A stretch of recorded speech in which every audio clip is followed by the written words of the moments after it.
Hi, and welcome to Eric and her mom. So, an interesting thing happened. I just wanted to share it with you real quick. We had a little issue with our refrigerator. The cold air was not coming through the top, but only through the bottom.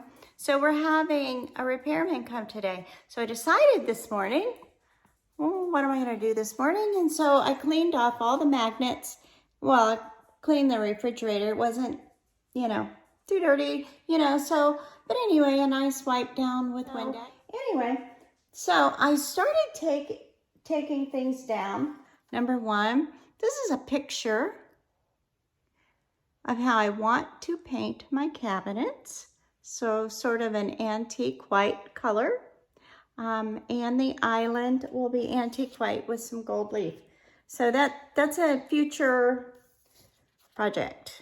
So I'm pretty excited about that. So I'm gonna learn how to do that. Learn how to paint my cabinets, because I looked it up and the quote I saw was $89 per cabinet door. So you count your cabinet doors, all your doors in your room, and then I'm gonna put this down so you don't get sick.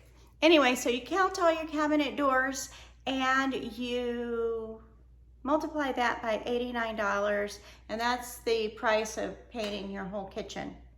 1, 2, 3, 4, 5, 6, 7, 8, 9, 10, 11, 12, 13, 14, 15, 16, 17, 18, 19, 20, 21, 22, 23, 24, 25, 26, 27, 28, 29, 30, 31, 32, 33, 34. So that's $34, or 34 cabinet doors times $89. Wow, to me that seems expensive. So for something, I don't know how long it would take. It'll take me a while. I would probably do one quadrant at a time. And then if I don't do a good job and I mess it up, then I can call them. Then they can fix it. So I'm just gonna try it myself. No time soon though. I'm decluttering. All right, so anyway, I started taking things off my refrigerator, my magnets, my pictures, my granddaughter's graduation notice from last summer.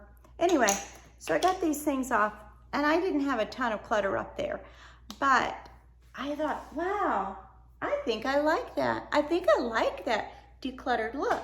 And so I didn't say anything, and I went on about some chores. I did some weed pulling and some laundry and some cleaning and different things.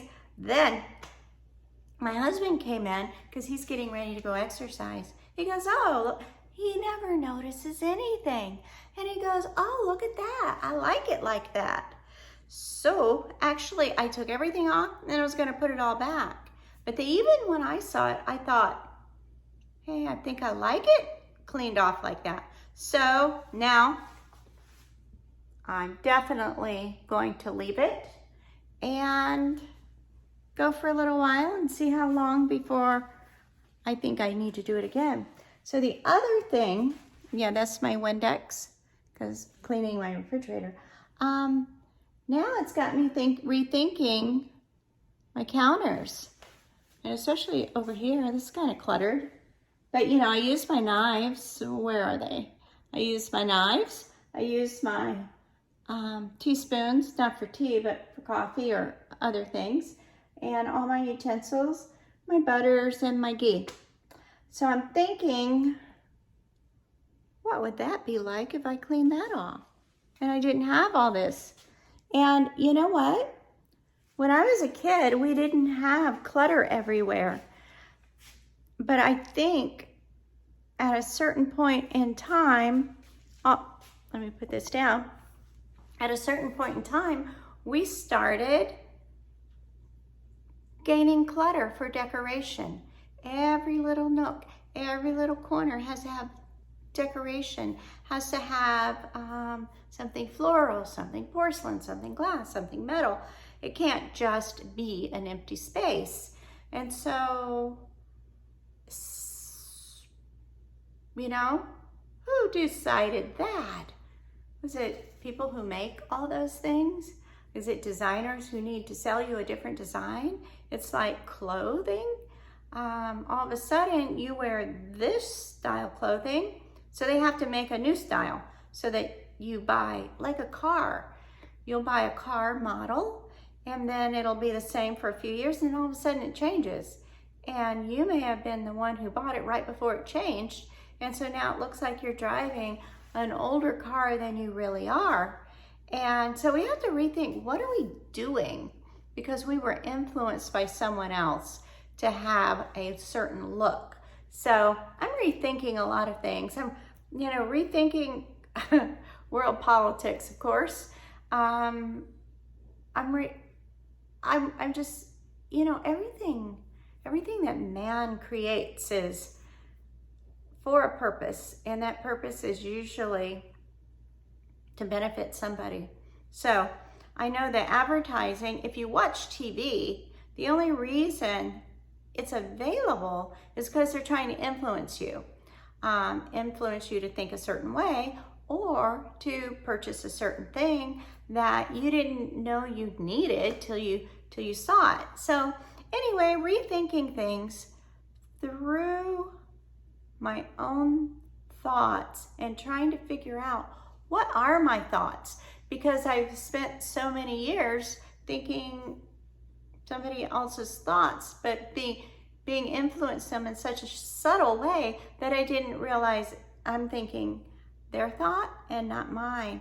So anyway, doing a declutter of your home and getting rid of other people's ideas and other people's purchases that you would not have chosen yourself, it kind of gives you a glimpse of who you are. So I just want to encourage you to take a look around. I've had so many things from, in-laws that have passed away, parents that have passed away, or just gifts from people. And I would not have chosen that. That's not my style. And I'm just kind of figuring out what my style is. Yeah, I'm in my 50s. I'm not a whippersnapper or a little baby anymore. So it's time to grow up and take back my life and my decisions and get rid of other people's likes, because they were influenced too. They were influenced by media, by friends. In the 60s, everybody had a big, well, not everybody. There were some people who didn't do this, but if you watched James Bond or anything like that, people started having like whole bars in their house full of all kinds of liquors, so that if someone came over, they could mix them a martini, shaken, not stirred, blah, blah, blah, on the rocks. Anyway, let's stop living somebody else's life. Why do you have alcohol if you don't even drink? That's, to be a good host or hostess. It's taking up space in your house. That's your house. Take it back. Anyway, so we have all kinds of things. You have blankets you didn't purchase. You have pictures you didn't purchase. You have knickknacks and, oh, how much junk in your junk drawer today. Anyway, mine's getting pretty good. I'm still getting rid of stuff out of my drunk drawer. And I do mean drunk. So I just want to encourage you. You don't have to do a complete declutter of a whole room. You can do a declutter of one little space, but do a declutter every day and you'll get there. The thing is, the more you declutter, the more you realize the more you need to declutter. So anyway, so yesterday I decluttered my kitchen pantry for like the third or fourth time now since the fall. The reason is our diet has changed, getting rid of certain types of foods, buying certain types of foods, just letting go of stuff that's been in the back that I didn't even know was there. I really thought I had a complete grasp. And then I found a can of beans in the back of my closet, and I'm like, wait, beans, canned beans, what are they doing there? Anyway, so not that that's crazy or anything. That was just what we had going on. But it was actually because I had my canned goods somewhere else. You know, no persecution to you bean eaters. But I just want to show you just a few little things that have come to light as I've been on this decluttering journey. I'm also, you know, on the YouTube journey, and I'm really finding out, this is a crazy thing that I'm finding out who I am and what I believe, because when I start talking to you, the truth comes out, and I don't understand that. But I've gotten to the point where when I'm filming into the camera, I feel like I'm talking to you directly. This channel is for you and my journey. I'm hoping to help you, but also is for my future generations to take a look at and see who I am. And this is who I am in this season. And I'm just trying to make a difference in someone else's life. When I find something that's positive, I want to share it. The love of God, positive. I want to share it. The beauty of being a devoted wife, I want to share that because that's important. And to have a clean home, a really clean home, a decluttered space to come into, it just feels so good. It feels so good to walk into a nice hotel room. Everything's clean. You know the sheets are clean. You know the counters are clean. There's no clutter sitting around until you unpack all your clutter. But it feels good, and our home feels good, and I want your home to feel good. I feel like people get stuck not doing that next thing in life because of what's going on in their home. And a lot of people, well, if I could get that garage cleaned out, I could go out with my friends. I could go do this. I could join that club. I could be a part of that organization. I could get a part-time job. I could get a full-time job. But I can't get past the fact that my garage is so full of stuff. You don't need that stuff. You can get rid of it.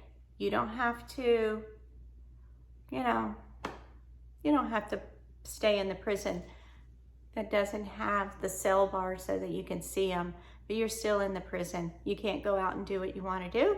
So I say, free yourself, turn the key. And anyway, so if I can help, let me know. I'd love to help you. So thanks for watching Erica and her mom, and have a great and decluttered day. Bless you. Bye-bye.